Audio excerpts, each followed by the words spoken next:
Welcome to the You Not Me podcast, where we believe one choice can change every relationship. You, not me.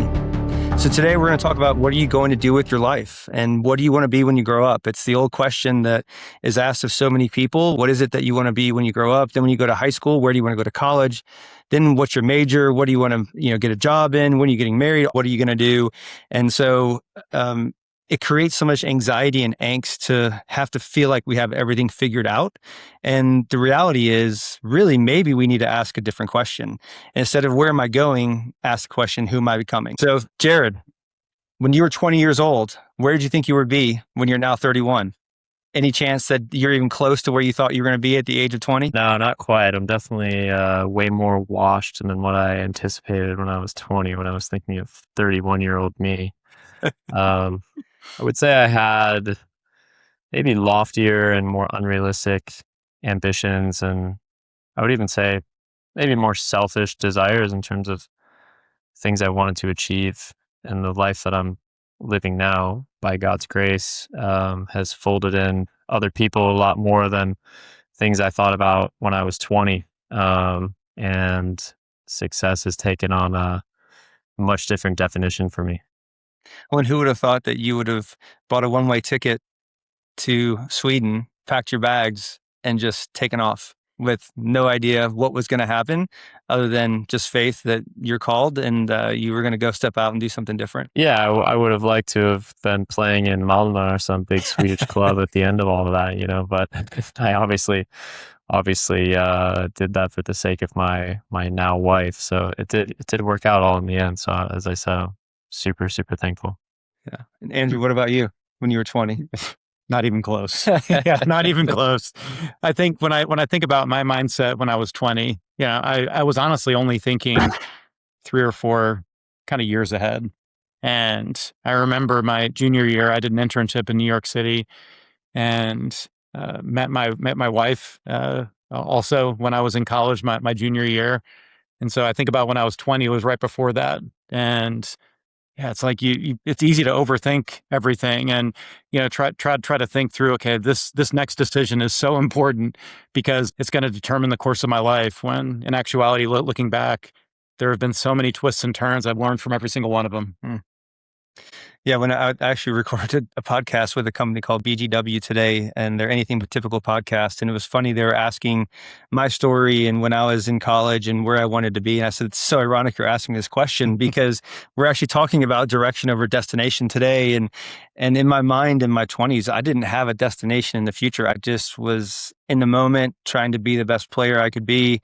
Maybe quasi thinking about being the best person I could be. I think that was a little lower on the list, but graduating, getting a job, but I didn't have this big idea long term. But also when I look at where I am now, my goodness, it's so far different, but so far better than what I could have ever imagined. And as you said, Jared, by God's grace, it's how that ended up that way. So it was an amazing turn. Yeah, and I think that one of the problems that a lot of people overlook when they think so much about arriving at these destinations, it's not necessarily that destinations are bad or that goals are irrelevant or that you shouldn't make plans or, cast vision into the future for where you want to go. But it's more about a danger that a lot of people miss when they start to believe that once I get to X or this certain phase of life or this certain income number, then I'll be okay. For a lot of people, that might just be graduating from high school or college, getting a certain job, again, as I said, hitting a certain level of income, getting married, buying a house in a specific neighborhood. There's really no end to this kind of quest in life. And I think that you see it with people who just continue to run on this hamster wheel of corporate culture in life of start out, you're in the trenches, you're grinding away for, your first 10 years or so, you get a few promotions. And then obviously as you keep ramping up and climbing the ladder, then you're starting to think about, well, how can I retire so that I can move here or live here? How can I get this boat or, whatever it might be, play golf in Florida? Like, I don't sail into the sunset and be super comfortable. All these things they're different manifestations of the same line of thinking, which is as long as I have X, then I'll be content. Then I'll have peace. Then I'll feel satisfied. Then I'll be happy. The problem, of course, and the reason why this perpetuates through people's lives is that these finish lines keep moving every single time you reach one of them.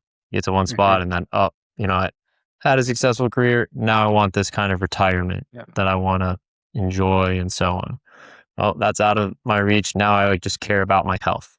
So maybe you guys can spotlight from your own experience or other successful people that you've come across who have reached whatever destination they were looking for that they thought would fulfill them, and then in the end realized that it didn't. I remember the one thing I was thinking about in my early mid-20s was I want to be a millionaire by the time I'm 30. And I know there's a great Jim Carrey quote where he says, I wish everybody could be millionaires so then they would see that it's not all that it's cracked up to be. And, I had this thing about money. And so a lot of my decisions were based on, and we've talked about this a lot, was how to build financial stability and security. And my idea during those early 2000s was real estate. And what happened in 2008? Well, all the real estate crashed. And so the thing that I was building my foundation on ended up being basically, sinking sand. And you think, when I get this car, or when I make $100K, as my salary, or I make this dollar, or I become partner. And then all of a sudden that shiny thing that you get, you're so excited about, all of a sudden within, whether it's days, weeks, months, it fades away and the shininess is worn off. And then now it's the next thing, kind of like you said. Even Urban Meyer, I know in one of the documentaries, I think it's called Swamp Kings with he and Tim Tebow, is when he won his first national championship. And I was watching with my son, and he's like, it was so amazing, and it was everything I expected. And then I turned to my son and I said, until the next morning. And then literally the next couple sentences he said was, and then I went home. And then all I could think about was what do I need to do now to make sure we do it again next year? And he couldn't even enjoy the moment of celebrating and what his players had accomplished. And he was already on to the next thing. The goalpost moved. And I think that happens to us so often. And a lot of times the goalpost may not even be the right goalpost. And so sometimes we need to be more focused on the baby steps and the things we're doing daily, intentionally, to become better, regardless of what the goalpost is we're aiming for. Yeah, and after 30 years in corporate America, it doesn't matter how much somebody gets paid. I mean, and I've worked with people and talked to people that are kind of well into the top 1%. And the biggest thing that they complain about is pay. The biggest thing they complain about is I don't get enough time with my family, or I don't, it's things that are more in their control, but it's just like you think about things. And I read this book one time. It's called Halftime by Bob Buford. And he's a really interesting guy. He was a cable TV exec from the 1980s and was actually in like the early wave of that. And he made all the money that he felt like he needed, and realized that, okay, I was in the hunter-gatherer time in my career, and that was motivating me. And that kind of propelled me to the next stage of my career. But at a certain point, you realize that material things like money and trips and different things like that, they really lose their they lose their effect on you, from the standpoint of they're not giving you the satisfaction. Ultimately, you realize that the things of this world are not going to bring you the peace and satisfaction. And I've seen that play out time and time and time again throughout corporate America. Yeah, I think in part of it is there's an unsettledness inside of us and peace inside of us, but also sometimes we forget that the greatest joy is the shared experiences with the people around us, the people in front of us, whether it's our spouse, our kids, friends, whatever it is. And it was funny, even just today on that podcast, they were asking me different things about what are my favorite, where's my favorite vacation place? Where's my favorite? I'm like, I don't have a favorite. I just try to look at wherever I am and make the most of it and find the beauty in everything. Again, I can listen to classical music, to like hard rock, to rap, to whatever. I find beauty in all of it, just like vacation spots. If I'm with my family, if I'm with friends, if I'm having a cup of coffee, if I'm sitting outside doing quiet time with my son, I mean, those are some of the most enjoying moments in my life versus happen to be on this amazing 5-star resort, I can sit out on our back deck and look out and hear cars and have a great time with my son just because we're sitting there together. And so I think so often we sacrifice the things that are right in front of us, thinking that there's something better out there when actually the best thing is what we have right now and being grateful for it and making the most of it. Mm-hmm. Yeah, I think that the key takeaway is really that people often will try to obviously lock in on a particular destination, whatever that might be. And that might be multiple things, whether you have, a goal in a year, a 5 year, 10 year, so on. Whatever that is, though, most of the time people are connecting their definition of success to something that's entirely outside of their own control. The one thing that you can really control is the direction that you're choosing to walk in every single day. And obviously that's going to compound over time.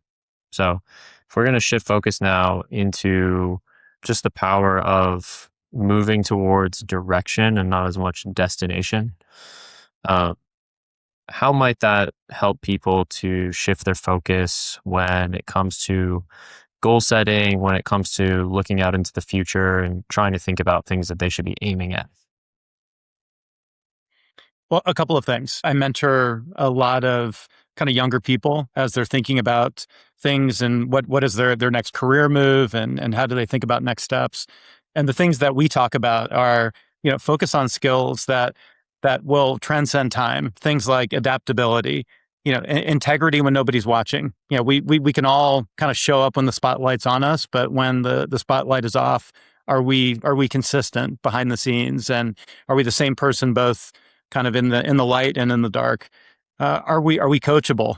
That's another piece that are you somebody who can actually accept feedback and not hear it as direct criticism and like an attack, but that being coachable, being curious, really being a lifelong learner. What are you doing today that's going to make you better for tomorrow? But also, are you doing what we talked about with You Not Me? Is, are you putting other people above yourself? Do you look at somebody? Do you see the need around you? Do you try to make one new friend, 2 or 3 new friends a day, or whatever it is? But how do you build in other people and help them know that you see value in them, you care for them, and you want to make them better? And if you do that, then what happens is, I mean, even my cousin, he came to visit me at Clemson one time when I was in college there, and Clemson was probably at the time 20,000 plus students, and we went around campus, and he basically went with me everywhere we went, and I kept bumping into people that I knew, and he's like, "How do you know so many people around here?" It's like, I just say hey to people. I smile, I wave, I nod my head, I try to build relationships, and I think that's one of the greatest things that we can do is the power and the beauty of creating relationships. You can never have too many friends. Like, obviously it's hard to go super deep with a bajillion people, but you can still have people in your corner that whenever they see you, they're excited to see you because they know how much you care about them and that you genuinely like them as a friend, not just for what you can get from them, but for what you can give to them. And I think that's part about who you're becoming is you have a chance to see somebody. And I think I've talked about this previously, but my nephew, he's now a psychologist, but when he was 5 years old, he used to walk the neighborhood with his grandfather. And when he saw somebody that he had never seen before, he said, "Is that a friend that I haven't met yet?" And what an amazing, profound statement from a 5-year-old to say, "Hey, there's somebody I don't know, but could they be a friend? And maybe I can say hello and introduce myself. And maybe they need a friend. Maybe they just moved. Maybe they just came into the company. Maybe they just transferred, to this college or whatever it is." And so how can you reach out to people and build relationships? Because the more relationships you have and the deeper relationships you have, and it just becomes like this muscle memory where you get used to it and you just love building relationships with people, and life becomes more fun because everywhere you go, you have friends. Yeah, I think you're really hitting on, Chris, something that's so important when it comes to this, and that's just not being in a rush.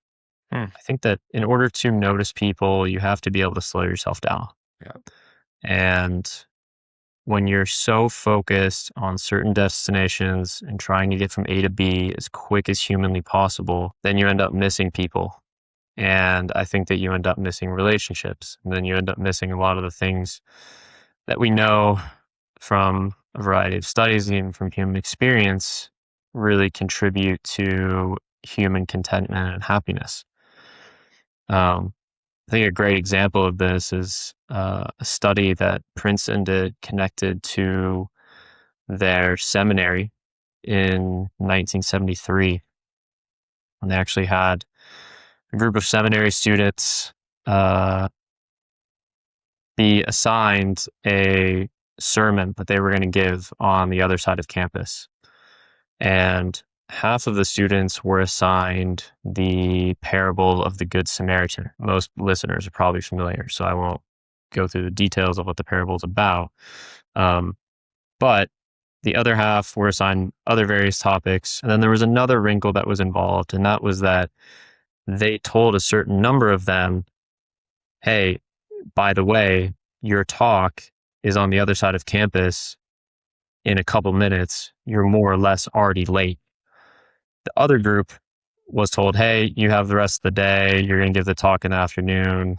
Don't stress. Just make sure you're on time, so on and so on. They then stationed a homeless guy who was crouched into a doorway and looking like he was in duress on the way to where they told the students to go to. So all the students would pass this guy.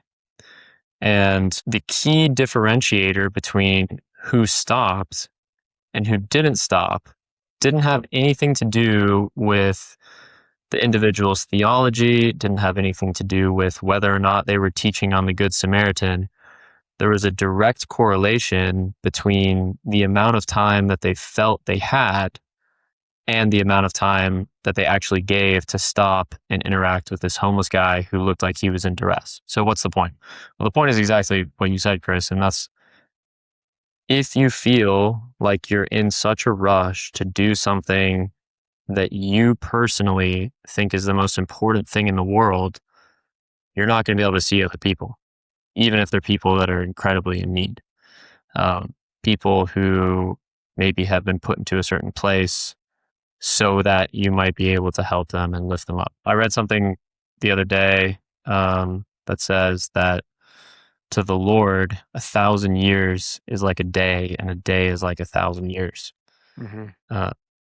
The point being that God is not slow to fulfill his promise or to work out your future for you just because it's taking a while. And I think that if we're able to embrace that and just slow down in everyday life, it affords us so much opportunity to not only be able to see people, but kind of shift out of this mode of constant anxious calculation and come into a place of patient trust, knowing that the future will be worked out for us for our good. We don't have to run around worrying all the time. And that obviously frees you up. That gives you a lot more bandwidth to focus on other people. And it even gives you a lot more of bandwidth to actually create really a new compass in your life around who you're becoming. The reason we get frustrated is because we have an expectation of something happening in a certain time. Mm-hmm. And when it doesn't happen in that time period that we wanted it to, or we thought it should, because then our life would work out the right way. Sometimes in God's sovereign timing, it didn't work out at that time for a reason. And sometimes there's a waiting period. Sometimes and during that waiting period, we're being refined and grown so that when it does happen, we're actually better able to step into that. Mm-hmm. But also, I mean, if you just think about driving a car and road rage, there are people that are driving a car and they're just driving along, and somebody else is in a super, urgent hurry. And so they're weaving through like crazy. They cut somebody off. It has nothing to do with that person that they cut off. Like it's not malicious towards them at all. They're just in a hurry. They're not thinking about what they're doing, but they almost just cause an accident or whatever. But then if you have two people that are both really stressed about getting somewhere on time and they're driving and somebody cuts somebody off, then it turns into road rage. And it's because of this amped upness that we have of pace. And same at work. When something doesn't happen on time or something's slow, people get upset and frustrated. But also, can we have grace? Can we, if you're driving along and you left 20 minutes ahead of time because you want to give yourself plenty of time. And whether it's a detour because of an accident or a road construction, you're not going to be stressed or frustrated because you got plenty of time. But if you left barely on time or late, you're going to be stressed and anxious. So it's that, sometimes we cause that our own franticness because of not giving enough time, or we're not grace filled when somebody else is trying to do something. And again, sometimes it's easiest just to say, well, man, that person that cut me off, maybe they're rushing to the hospital because their family member's there, and I'm not going to take it personally. And then you can shut down the road rage and the frustration and anger versus letting it well up and then explode and lay on the horn and do all these other things. So again, I think pace, and I think this is the beautiful thing about Jesus. I don't think he was stressed at all. I think he was very relaxed in how he lived, and in the Lord's sovereign timing. If we trust and believe in that, we can step back. And sometimes we need to be reminded of his timing, and his plan is better than our own. Something else that it made me think of too is most companies have like a job posting process that says you have to stay in your job for a year. And I think leaving a job voluntarily after a year is a mistake on so many levels, because when you think about a job and you think about all that you have to learn, there are opportunities for us to go into a job and fix something that's broken, stabilize, kind of live in like a period of time where things are stable, and then you can take it to the next level. And a lot of times people shortchange themselves because they're so quick around, okay, if I leave and get a new job, I'm going to get the 5% increase or whatever I could get if I switch jobs, when you're really shortchanging yourself, and you're shortchanging yourself on development and, the opportunity that you have to actually slow down and make an impact and learn about areas that you need to improve. And, and again, I just think that that's something else that, if there are kind of younger people or older people like us who are kind of thinking about, where are you at in your career, where can you kind of just take a pause and do an inventory of what have you learned, what can you still learn, and how can you kind of stick it out so that you can make a meaningful impact. Yeah, I think that this concept of having a compass and orienting that around who you're becoming is so helpful, because people love to kind of map out their life and make all these plans. And planning is good as long as we have certain things in perspective, knowing that we're not the ultimate captain of our soul or of our own fate.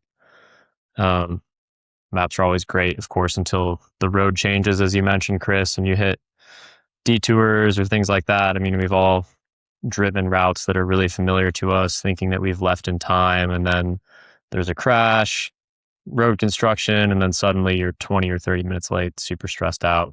And I think that the same principle obviously just applies to the circumstances of our life. But I think that even more than that, you can really bring you, not me, into this concept of who you're becoming as a compass by taking it even one step further to really ask, why do I want to become this kind of person, and who am I actually doing it for? I think that's really the next step.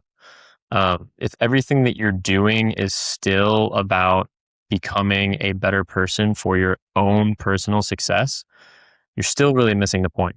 How does that actually apply in terms of your own stories and how young people might be able to think about this distinction between destination and direction? Yeah, I mean, that's it's funny. That's how I came up with selfless selling, is when I realized that if I was just going into an office and I was just trying to sell so that I could get and hit my quota and get a bonus and all this other stuff, that though, yeah, you can be successful doing that, but ultimately you miss out on the joy of building a relationship with the people there. And you might build one, but it's going to be very surfacey. They're going to feel and know that you're more there for yourself than really for them. And when you can actually help a customer feel that you care more about them and their success than your own, not only do they start to trust you, but then they actually want to purchase whatever it is you're selling. And as that time goes on and that relationship continues to deepen, that not only Do you have a halfway decent product, but you give amazing service? You care deeply about them and all their staff, and you're trying to make them better, but they trust you so deeply that they say, "Hey, what else do you sell? What else do you have?" Because if we can buy other things or interact with you in another way, you're so different from other people that we want to work with you as much as we can. And so it really changes when you start thinking about other people first, and that relationship goes from very surface level to extremely deep and trusting, and that's really, whether it's your own company or your customers or even your spouse. I mean, I know my marriage was a good marriage. It was fine, but it wasn't thriving. And when I started to understand all the concepts around You Not Me and started living it out, my marriage began to thrive. And my marriage is amazing now. And it's not because I'm great, but it's because I love my wife well. Mm. And I've seen people who had terrible marriages totally resurrect their marriage by living out You Not Me. And it's a matter of just saying, I'm trying to grow and be the best person I can be, not for myself or my own gain, but for the other people I interact with. So that whether it's my own kids, my spouse, work, everybody and everything I touch, it actually gets better and people know how much I care. About 20 years ago, I received some hard feedback, and I love feedback, but it stings sometimes. And if most people listening to this work at a company that has some sort of employee satisfaction survey, well, through the feedback, through the employee survey, I got feedback that I spend too much time in my office. That, hey, Andrew's great, but he comes in, he goes in his office, he closes his door, he just is in meetings all day, and he doesn't spend enough time with people around him. And I really took that to heart. And I realized then and there that my job, the most important part of my job, is really to come in and positively impact the people around me. And I started to intentionally focus on others in ways that I hadn't before, and spending more time walking the floor, spending more time intentionally sitting and meeting with my employees and kind of fellow coworkers. And that made all the difference, because I do think that that's something that when we think about approaching You Not Me with our jobs, it's really kind of first and foremost, what is the biggest impact I can make to the people that are around me? And sometimes the people around you don't even work on your team. You may be sitting in an office somewhere and don't want to come into the office because everybody loves to work from home now, but it's great to be in community. But it's like you may find yourself where the people that are immediately working around you are not on your direct team today, but they could be in the future. But still, it doesn't mean that you can't make a significant impact in their lives. And so for me, it took some hard feedback to recognize that, hey, I'm not living out You Not Me in a meaningful way, and I'm really not fulfilling what God intended me to make the impact to the people around me. And once I did that, it made a huge difference for both me and the people around me. Yeah, there's actually data, even when people start to live for others, their health improves. And there's so much correlation to having an optimism and care for others and having a healthier life. And it's staggering to think about. There's scientific data that supports this. It's not just this intangible theoretical, hey, this would be a lot better if I lived this way, but there are actually hard facts and data that shows that the health of your life and physical health is so impacted by your relational health. And for the teenagers listening to this, there are studies. I know Stanford did one. I was reading it earlier today. I think it was 1915 or 1920 is when it started. And we'll publish something about this later. But they basically looked at, I think it was 1,500 kids, and documented, we'll call it You Not Me or Me Not You traits with each of these kids, and then parked it, and then like parked that information, and then looked back on it 80 years later and said, okay, what kind of lives did these people lead, and how healthy were they, and what was their impact? And it was some of the people that as kids and teenagers, the traits that they were living, like living for others and those things that were documented way back then, they were a predictor of their success in life or not. Yeah, which was interesting. Yeah, that's super helpful. If we're going to make it practical here, there might be people listening who say, hey, great, this sounds awesome in theory. It's a catchy tagline of, focus on direction, not destination. Um, how should they think about what to do with the next 5, 10, 30 years even? How should they consider what they should be doing with their life? What are maybe some questions that they can be asking themselves to help evaluate the direction that they want to start moving in? Yeah, I think the thing we talk about a lot is it's not your past that matters most, but it's what direction you're now choosing to move in.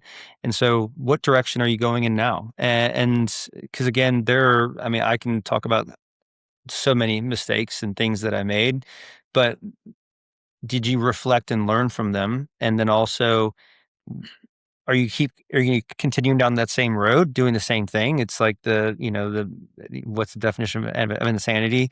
Doing the same thing and expecting a different outcome over and over again. And so it's like, well, if you got a bad outcome, change direction. And I think, there's so much importance in us taking time to figure out, okay, everything that I do now, all these little things that I'm doing intentionally each day are helping me become not just for a better man, or for my boys, a better man, but also the husband that they're going to be eventually one day, and the father they're going to be one day. And understanding that even in college, even in high school, it's like putting little deposits and telling yourself every day who you are. And so that's, who am I becoming? Am I becoming someone that cares more deeply about my own success, or cares more deeply about helping others be successful and building great relationships? I think about what is the next wise step. I was talking to somebody, a young man, a couple days ago, and he was contemplating where he wants to be when he's 30, and that was overwhelming. But what was not overwhelming was, okay, I just need to make a decision on what is my next step. What is the next wise step that I can make in this journey? And I think boiling it down, so you're not having to figure out your whole life. You're having to figure out, like, what is the next step that I need to take.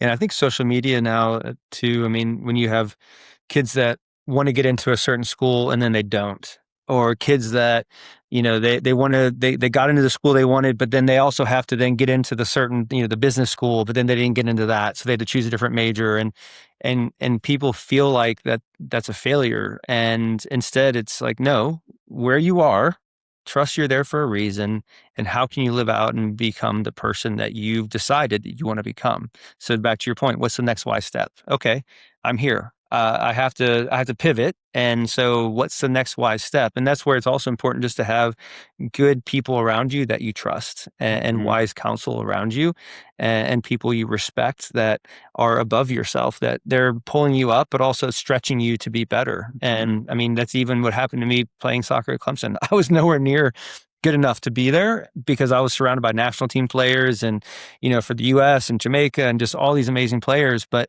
over time, I kept getting stretched, and I defended against some of the best, like the top 2 goal scorers in the country that year.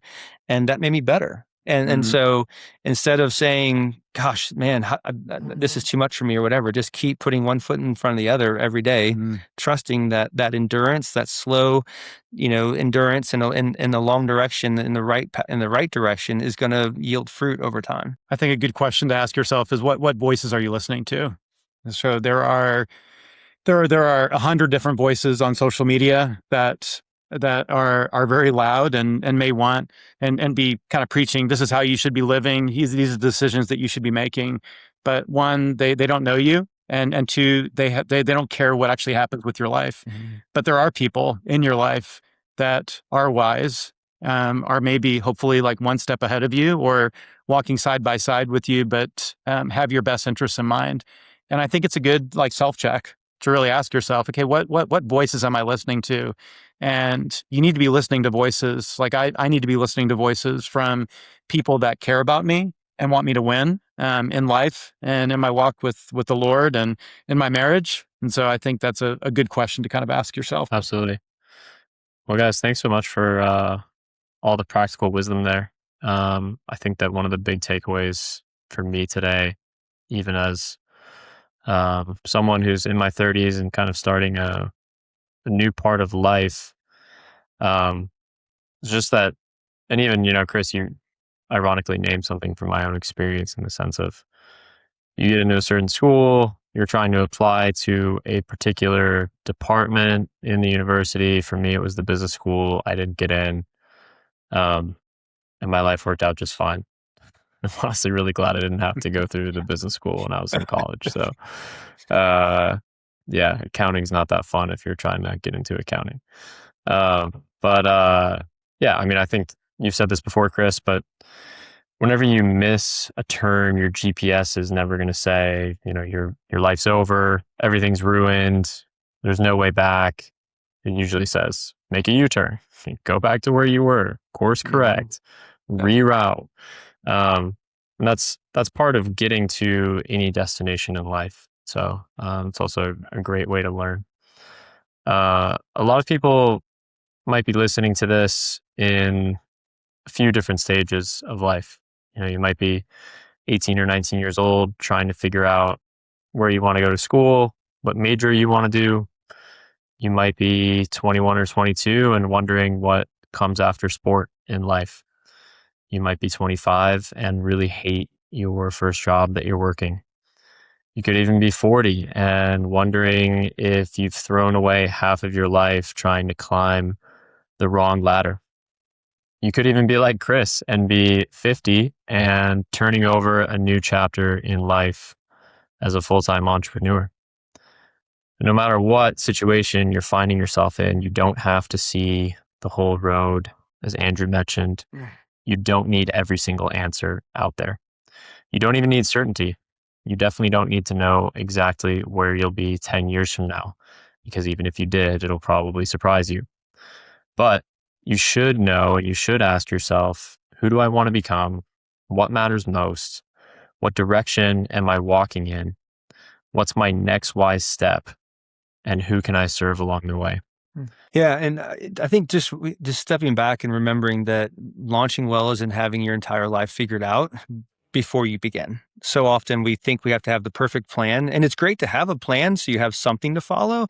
But more importantly, it's who are you becoming as far as your character, your relationships, how are you growing in wisdom, and what's the mindset that you're using to look at everything that happens in your life? Is there one mindset, which is why we created the You Not Me mindset? There's one lens you can look through that will help you see things in a much clearer way, that'll protect you from making bad decisions, but also hopefully propel you forward because it helps you build amazing relationships and you go above and beyond and you care deeply about other people. So tonight, don't ask yourself, where am I going to be in 10 years? Ask yourself, am I walking in the right direction today? And where do I want to go tomorrow? And how do I build upon today? That's how you launch well. And before you go, ask yourself one question. Who can I put before myself today? Who can I care deeply about and help them see the beauty and the greatness in them that maybe they don't see inside themselves? And then that's why we say, choose you, not me. One choice, every relationship. Jared and Andrew, thanks so much for joining. It's always been a pleasure to have you guys.